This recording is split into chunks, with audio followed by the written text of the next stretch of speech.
Адил Турдукулов, Абдил Сегизбаев койдун терисин жаманган чөөдөй болуп жатат. Сегизбаевдин буга чейин камалган себеби анын СШЖга карата катып алган компроматы бар болгонунда. Эми Жапаров менен Ташиевдин Абдилди камаганга белсенип турганда, ал аны алдын ала туюп президенттикке талапкерлигин койгонун жар салды. Кылмыш иш козголо турган болсо, саясий туткун түрүн көрсөткөнгө жасаган аргасыздан болгон амалы. Койдун терисин жаманган чөөнүн амалкой аракеттерине ишенбейлик. Тезинен бутун байлап УКМКнын алдындагы сейилдиги бир багына илиш керек. Саясий куугунтук жүргүзгөн үчүн туура жазасын алсын. Булак коом Чекит пресс. Курманкул Зулушев, Бажы тармагына текшерүүлөр жүргүзүлөт. Бул тууралуу башкы прокурор жыйын учурунда билдирди. Прокуратура мыйзамдардын так жана бирдей аткарылышына көзөмөл жүргүзгөн орган. Өзүнүн ишмердүүлүгүн мыйзам талаптарынын негизинде саясаттан тыш алып барат. Саясий куугунтук менен алектенбейт. Биз коррупцияга каршы аябасыз күрөш жүргүзөбүз. Эл оозунда айтылып жүргөн бажы, салык, медицина, курулуш жана башка тармактарга текшерүүлөр уюштурулат. Бул багытта иштер күчөтүлөт, деди ал. Булак коом Чекит пресс. Калмаматов, люстрация дейбиз. Эмнеси люстрация? Бир эле Сооронбай Шарипович кетти. Революция деп атаганга деле болбой калды. Мындай пикирин экс-депутат Бактыбек Калмаматов Бишкектеги Жаннат мейманканасында өтүп жаткан ири тазалануу аталышындагы люстрация талабы менен чогулгандардын форумунда сөз сүйлөп жатып билдирди. Ошондой эле революцияны болтурбай коюуга аракет кылганын, бирок тилекке каршы адам өлүмү менен коштолгонун кошумчалады. Булак УА Чекит KG. Ушул сөздүн жыйынтыгында мен силерге бир сунуш айтайын деп атам. Тилекке каршы мен талапкермин, туура эмес болуп калат. Бирок мындай сунуш ретинде айтсам, менимче болот деп билесиздер.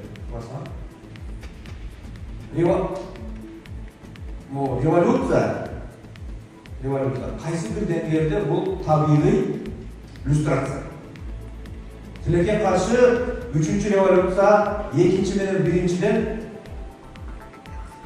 айырмасы мындай, аябай жаман болду, люстрация болбой калды. Мына алдыда буюрса президенттик шайлоо келет. Ушул шайлоо люстрация болуш керек. Люстрациянын шайлоосу болуш керек. Эгер биз люстрация кылабыз десек, эскилер менен кош айтышканга бел байлашыбыз керек. Алардын иштеген өмүр тарзымал жолу бир болгон. Демек бүгүнкү чейин каттоосу бир, байланышы бир, көргөнү баскан жашогон турган турпаты бир. Биз кээ-кээде ушундай конференцияларда чогулушабыз. Алар ар түрдүү себеп менен күндө чогулушат. Аларды жеңүү кыйын. Аларда бир эле саясий капитал эмес, аларда финансылык капитал жогору. Алар менен күрөш оңойго турбайт. Ошондуктан ушул президенттик шайлоодо люстрация жасаганга аракет жасайт. Бул табигый жол. Люстрацияны мыйзам менен жасаган жакшы. Бирок мыйзам менен кайсы бир учурларда адилетсиздик болуп калышы мүмкүн. Бийликти жеңип алып, жеңишке жетип келип жасасаң, бул адилеттүү болот. Эч ким бийликти мен сен ала кал, сен жакшы бала экенсиң деп берип кое турган эч ким жок. Бийликти сурап албайт, бийликти барып күрөшүп, люстрация деген эмне? Бул бийликти алмаштыруу деген да. Эң тагы бир өзгөчөлүгү,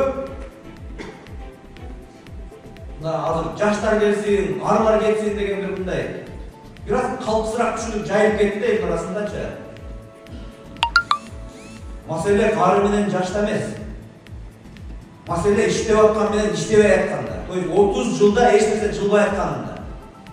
Ошолордун арасында Топчкем айткандай жакшы да адамдар бар чынында. Тилекке каршы мыйзамдын жолунда бир аз адилетсиздиктер болуп калышы мүмкүн экен да. Ошондуктан Акжолтой терең ыраазычылык билдирем өзүнүн атынан жана биздин жамааттын атынан. Ушул жерде катышып жаткан ар бир катышуучуга үй бүлөлүк бакыт, жаркын келечек каалайм. Жоң рахмат. Президенттикке талапкер Улукбек Кочкоровдун үнүнө окшош аудио жазуу. Адахан Мадумаров гана өлкөнү туңгуюктан чыгара алат. Мамлекетибизди бандиттер басып алды. Кимсанбаевичти колдойлу. Мен Улукбек Кочкоровмун. Мен алдын адашып жүргөн экенмин. Көрсө Адахан агай ушул күнгө чейин айтып да жүрчү эле. Ишенген эмес экенмин. Эми көзүм ачылды. Ошондуктан мен бүтүн Кыргызстан саясий партиясынын лидери Адахан Мадумаров Кимсанбаевичти колдоп чыктым, деп билдирген президенттикке талапкер Улукбек Кочкоровдун үнүнө окшогон социалдык тармактарда тараган аудио жазуу. Бир гана Адахан Мадумаров ушул туңгуюктан Кыргызстанды алып чыга алат экен. Келгиле, биргеликте күч бирдикте аракет кылбасак ар бирибиз көрүп жатасыңар. Мамлекетибизди бандиттер каптап басып алды, деп жыйынтыктайт Улукбек Кочкоровдун үнүнө окшош аудио жазуу. Булак Кыргыз Today.org. Жээнбековду туулган күнү менен куттуктаган Исаевден үлгү алалы. 16 ноябрда Сооронбай Жээнбеков 62 жашка толду. Президент болуп турса куттуктаганы барган чоңдор каз катары тизилишип, кошоматтыктын жогорку дымагын көрсөтүшмөк. Бул саам андай болбоду. Кечээги саясаттагы достору, командасындагы көрүнүктүүлөр жылуу сөз айтканга жарашпаптыр. Баары Садыр Жапаровго шыйпаңдашып, сөөк аңдаган иттерди эле сагалап кетишкен да. Мындай жагдайда президенттикке талапкер Канатбек Исаев бийиктигин көрсөтүптүр. Сооронбай Жээнбековду туулган күнү менен куттуктап барды. Оомал төкмөл жашоодогу баалуулуктун маңызы адамгерчиликте, жигиттик туруктуулукта, тунук акыл эсте эмеспи? Дал ушул жогорку үлгүнү Канат мырза далилдеп, эрден оогон Жээнбековдун көңүлүн көтөрүп, көсөмдүгүн көрсөттү. Мындай көрүнүштөн саясий элитабыз сабак алышы парз.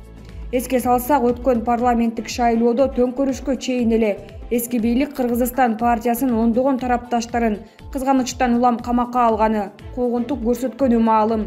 Душманында эле кысым жасашканы факт. Бирок Канатбек Исаев алардын баарын кечирип, Сооронбай Жээнбеков бийликтен кетип атканда колдоо көрсөтүп, жөлөп таяды. Эми болсо туулган күнүндө кубаныч тартуулады. Эң башкысы жылуу эле сөз да.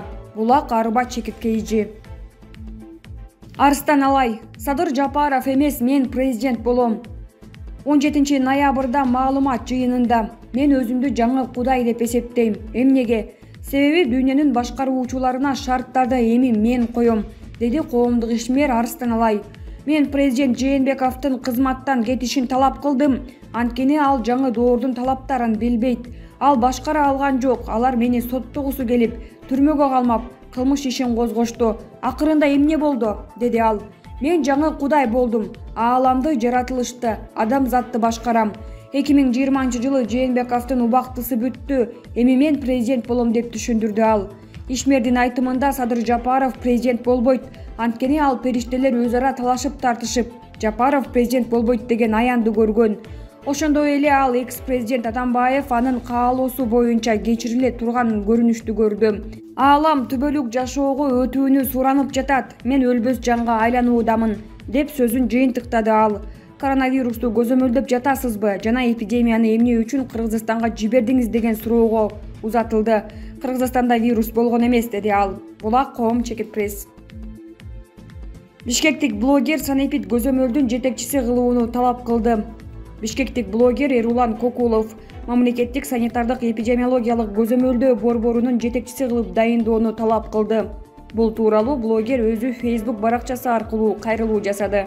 Ал кайрылуусунда аталган түзүм өзүнүн түз милдеттерин аткарбай жаткандыгын, эгер ага жетекчиликти беришсе 3 айда жыйынтык берүүнү убада кылган. Эрулан Кокулов YouTube'дагы Ниссахар берүүсү менен элге таанылган. Анда ал дүкөндөрдө, соода борборлорундагы тамактануучу жайлардагы санитардык талаптарды сактабаган учурларды ачыктап, берүү даярдап келет. Ошондой эле 4 октябрдагы парламенттик шайлоодо Реформа партиясынан 8-чи болуп талапкер катары катышкан. Булак репортер Чекит Кейжи. Москвадагы караоке барда кыргызстандык кыздар мушташты. Россиянын Москва шаарындагы көңүл ачуу жайлардын биринде кыргызстандык кыздардын мушташын полиция териштирип баштады. Бул тууралуу РЕН-ТВ телеканалы жазып, жаңжалдын видеосун жарыялады. Маалыматта айтылгандай, Фридрих Энгельс көчөсүндөгү караоке барда кыргыз жарандары эс алып олтуруп, 2 айым жаңжалдашып мушташа кетишкен. Кыздардын тааныштары жана көңүл ачуучу жайдагы башка адамдар алардын жаңжалын басуу үчүн арачага түшкөн. Андан кийин полиция кызматкерлери келген. Булак репортер Чекит Кейжи.